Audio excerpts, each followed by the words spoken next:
Una buena noticia en el nuevo día tiene que ver con la industria licorera de Caldas y su estrategia de crecimiento para este año, que incluye la reapertura de su destilería en 2018, con la que esperan vender 10.000 litros de alcohol al sector, y las conversaciones con China para iniciar exportación de ron y el lanzamiento de su ron viejo Luxury 21 años.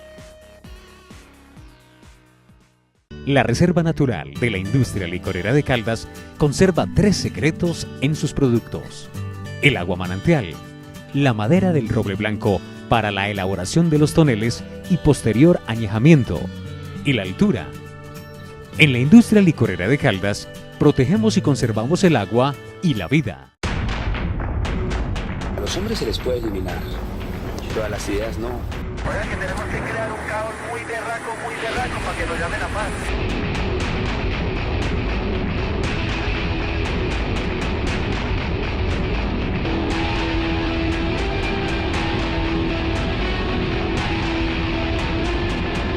Pueden decirme lo que quieran, paramilitar o lo que quieran.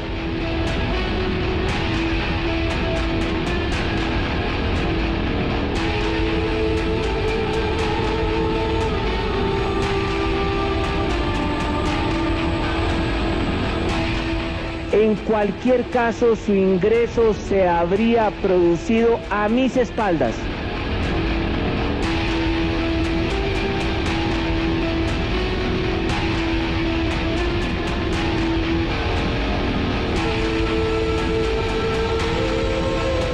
Lamento profundamente y pido excusas a los colombianos por este hecho bochornoso.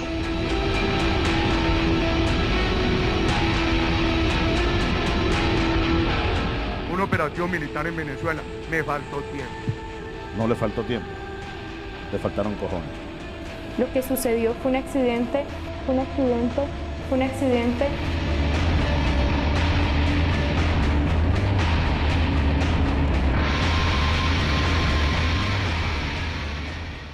Escándalo de Odebrecht. Y me siento muy identificado con el senador Robledo cuando dice que si no es más grande es igual de grave al del proceso 8000 con Ernesto Samper a la cabeza. Este es un escándalo que cada día tiene sus protagonistas y, como lo decía anteriormente, tiene sus antagonistas. Es decir, aquí todos son malos, aquí todos son bandidos, y aquí lo único que están haciéndonos saber es que esto es un nido de corruptos los que ha tenido Colombia. Aquí se han robado la plata permanentemente, constantemente, históricamente. Solo que ahora, y como lo vamos a desarrollar en algunos otros temas de esta semana, es que nos venimos a dar cuenta, gracias a Dios, porque el tema de la guerra y el tema de la guerrilla, y estos son unos bandidos, y por eso es que estamos como están. Como ya se les acabó el discurso, ahora es cuando venimos a darnos cuenta del verdadero problema que tiene este país, u otro de los verdaderos problemas que tiene este país. ¿Cuál es? La corrupción. Y aquí estamos empezando a identificar cada uno de estos personajes involucrados en gobiernos también muy cuestionables. Pues bien, señoras y señores, con este escándalo y con esta información que nos está llegando permanentemente de todos los medios de comunicación, y tal cual como lo decía anteriormente también, nos tienen completamente locos. Aquí lo que vamos a hacer, porque esto es un asunto de país, y eso de, ay no, apague ese televisor o apague ese radio que ya me tienen loco o loca con el cuento de Odebrecht, me parece que, con todo respeto, no deja de ser irresponsable, porque nosotros debemos estar enterados para futuras decisiones y para que a partir de esas decisiones empecemos a pensar en la transformación de este país. Si nosotros nos quejamos, pues entonces démonos cuenta de lo que está pasando para que tengamos armas y argumentos para poder transformarlo. Esa es mi respetuosa opinión. Entonces, como ya nos tienen desubicados, no quiere decir que porque estemos locos dándonos cuenta de lo que está pasando en Odebrecht, lo hagamos a un costado. No, organicemos entonces este crucigrama, ajustemos todos los puzzles, ¿cierto? Todas las fichitas, para que cuando nos llegue más información, entonces nosotros empecemos a saber dónde acomodamos cada uno, para que sepamos de la magnitud del problema que nos está aquejando actualmente en cuanto a la corrupción en Colombia. ¿Qué hicimos nosotros? Como es mucha información y como son varios los protagonistas, pues entonces conozcamos bien la información, conozcamos la empresa que generó esa información de perversión de acuerdo a la corrupción, conozcamos a cada uno de los protagonistas. ¿Quién es este? Ah, venga, Nos están hablando de un tal Otto Bula. Bueno, ¿quién es Otto Bula? ¿Cuál es el pasado de Otto Bula? Los amigos de Otto Bula.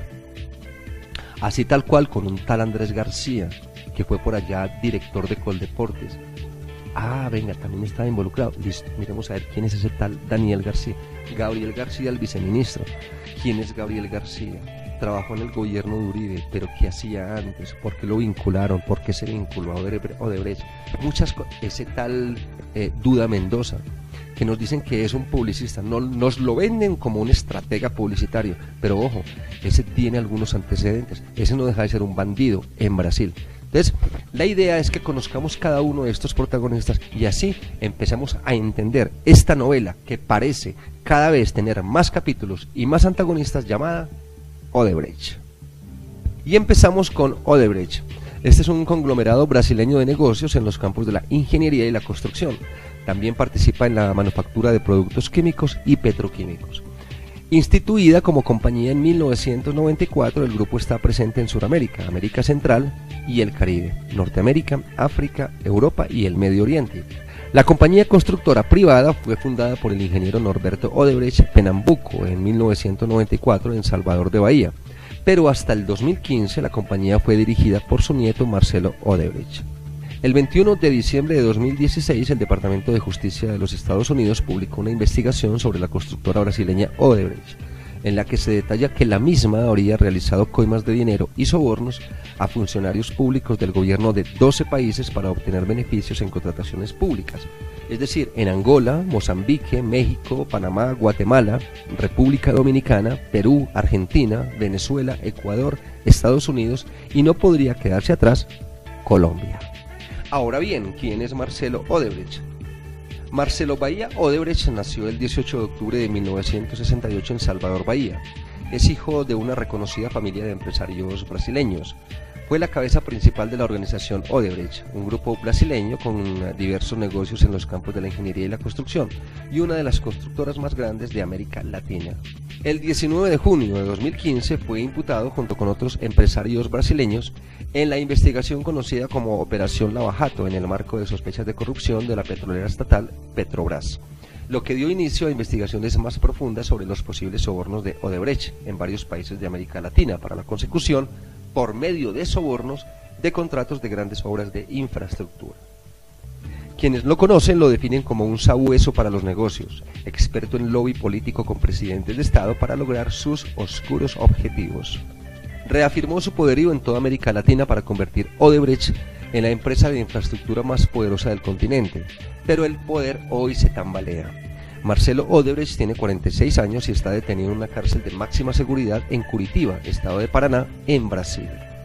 El 8 de marzo de 2016 fue sentenciado a 19 años de prisión y desde allí observa cómo su empresa se mueve de juzgado en juzgado y se lleva consigo numerosos funcionarios de cada país con los cuales se establecieron los jugosos y corruptos contratos.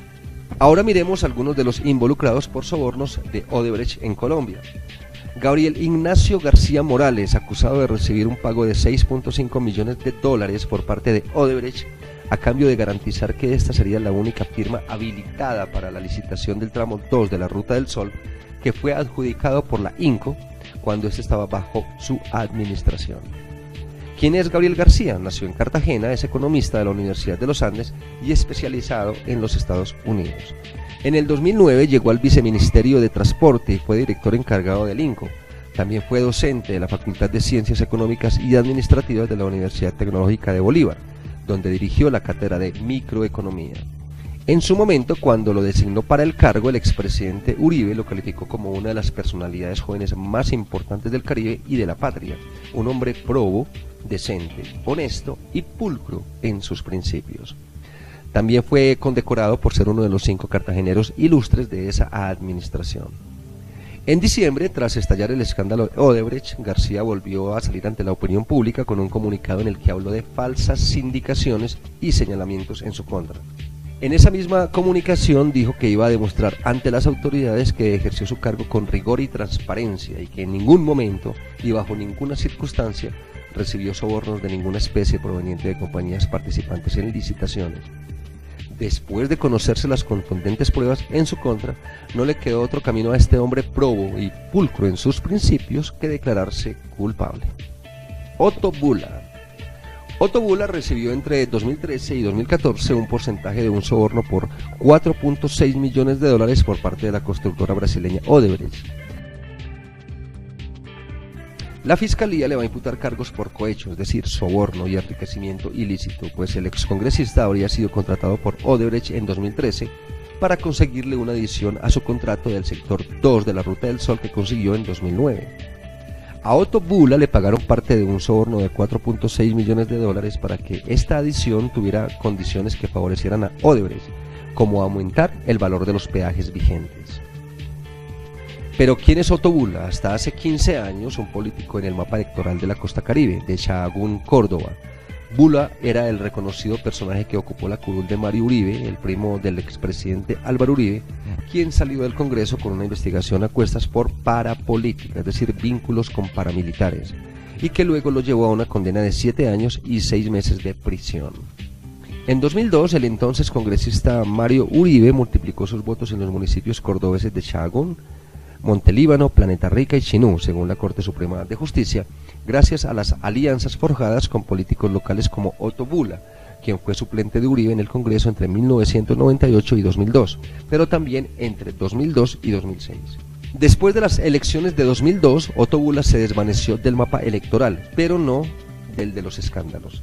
En 2010, por ejemplo, en una corte estadounidense, el narcotraficante y paramilitar Juan Carlos El Tuzo Sierra acusó a Bula de haber sido testaferro de Mario Uribe. Para esa época los intereses de Bula estaban lejos de los comicios electorales, en las tierras de los Montes de María, por ejemplo. Como representante legal de la agropecuaria El Central, compró miles de hectáreas en esa región que en la década de los 90 y a principios de este siglo fue azotada sin piedad por la violencia paramilitar. En 2013, de nuevo apareció mencionado en una investigación, 2 propiedades que salían a su nombre, al parecer estaban relacionadas con los narcotraficantes Ignacio y Juan Fernando Álvarez Mellendorf. A Otto Bula también lo vinculan como el tesorero de la mal llamada Oficina de Envigado y de manejar las cuentas personales de alias Don Berna. Daniel García, como asesor de la corrupta constructora Odebrecht, fue el puente entre esta y la campaña presidencial de Óscar Iván Zuluaga, de la que también era asesor. Daniel Andrés García Arizabaleta nació en Cali. En el gobierno de Álvaro Uribe Vélez se desempeñó como asesor de la Presidencia de la República y posteriormente como director de Coldeportes.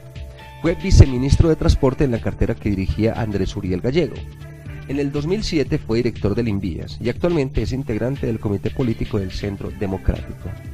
Fue destituido e inhabilitado por 15 años para ejercer cargos públicos e incurrió en 6 irregularidades en su condición de director general del Invías.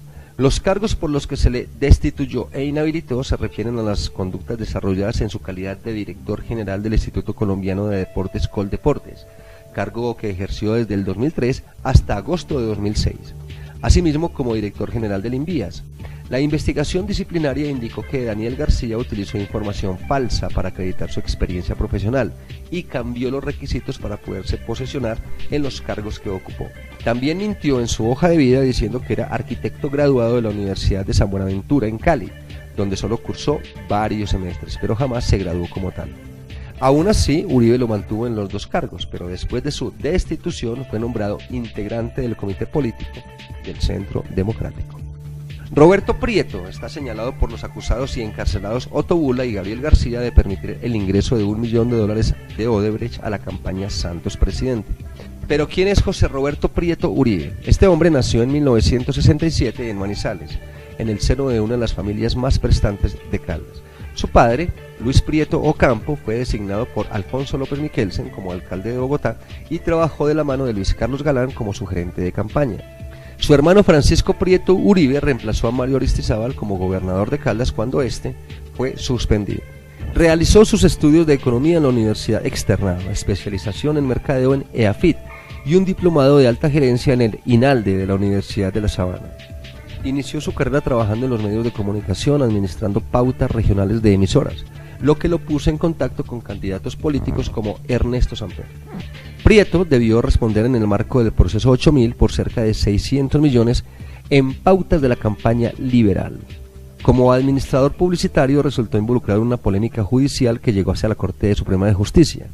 2 empleados de la empresa Radiodifusores Unidos demandaron a Roberto Prieto por despido ilegal y ganaron en 2003 cerca de 1.000 millones de pesos de indemnización. Prieto, como representante legal, liquidó Radiodifusores Unidos pocos días después de perder el caso en el alto tribunal y transfirió todo su personal a otra empresa, por lo que debió responder por el delito de fraude procesal.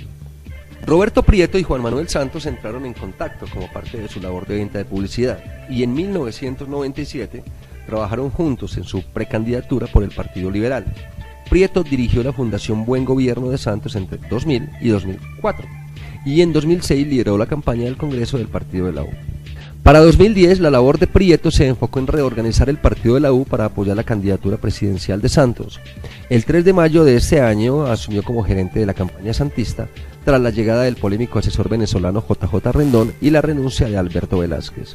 Prieto coordinó las vueltas electorales con las que Santos derrotó a Antanas Mocus.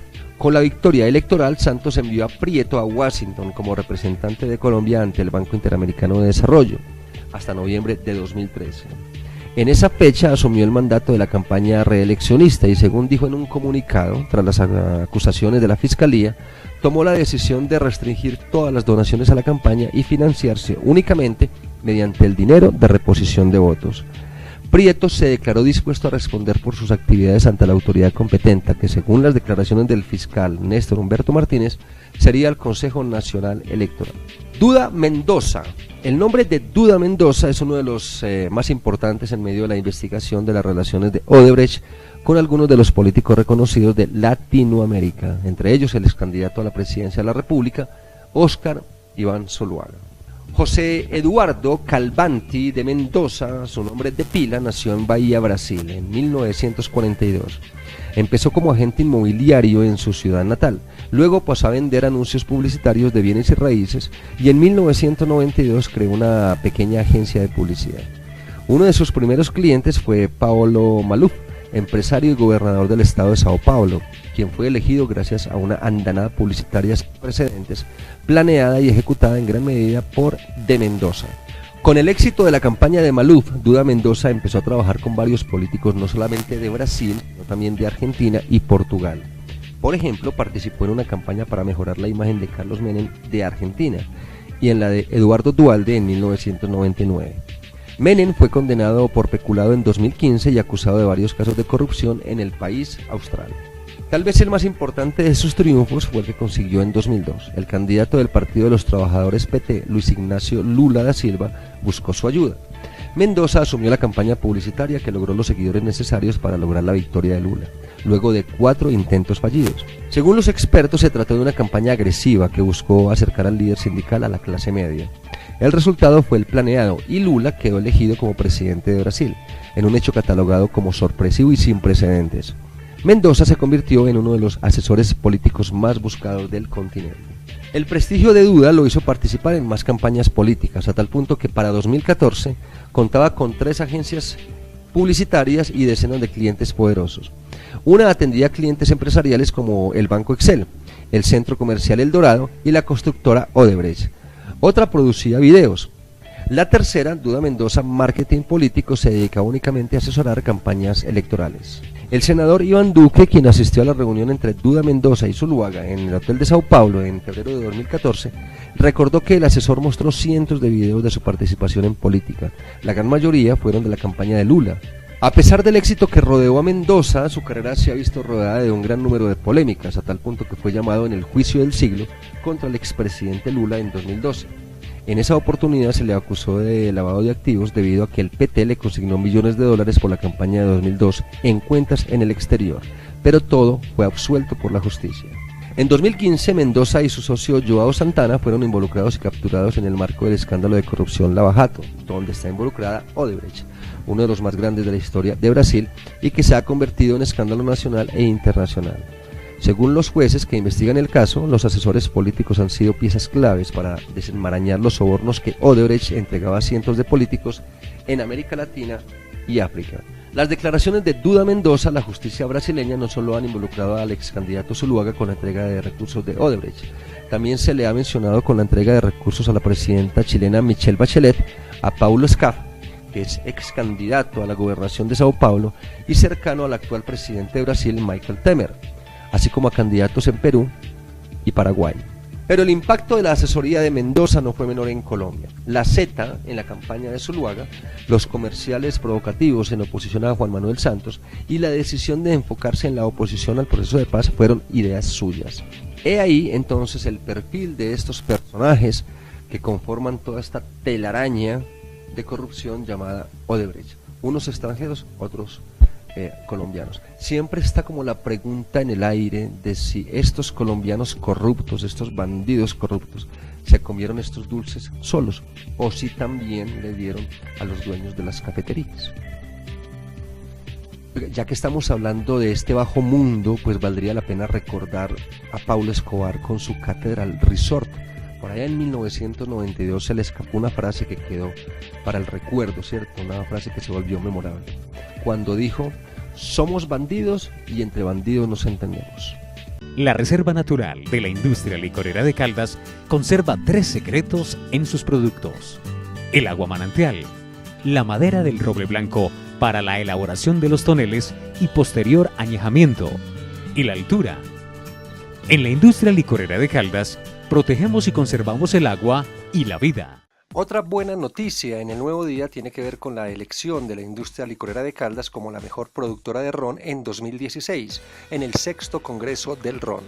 Según su gerente, Luis Roberto Rivas, es un gran aliento y estímulo para cada uno de los funcionarios, lo que refleja que cuando una empresa se administra con criterio empresarial, cuando se forma un equipo de trabajo serio con conocimientos técnicos y administrativos en producción y comercialización, se pueden obtener estos logros tan importantes para la industria licorera de Caldas.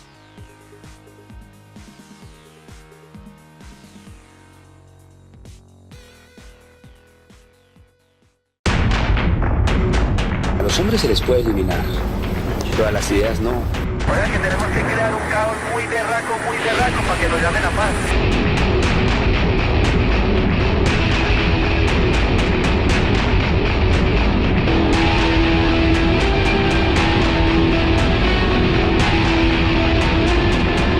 Pueden decirme lo que quieran, paramilitar o lo que quieran.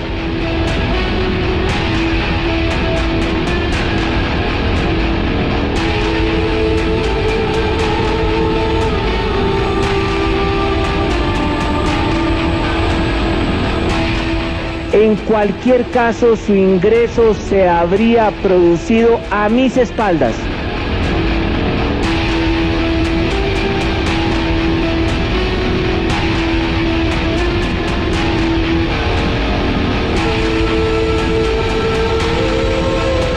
Lamento profundamente y pido excusas a los colombianos por este hecho bochornoso.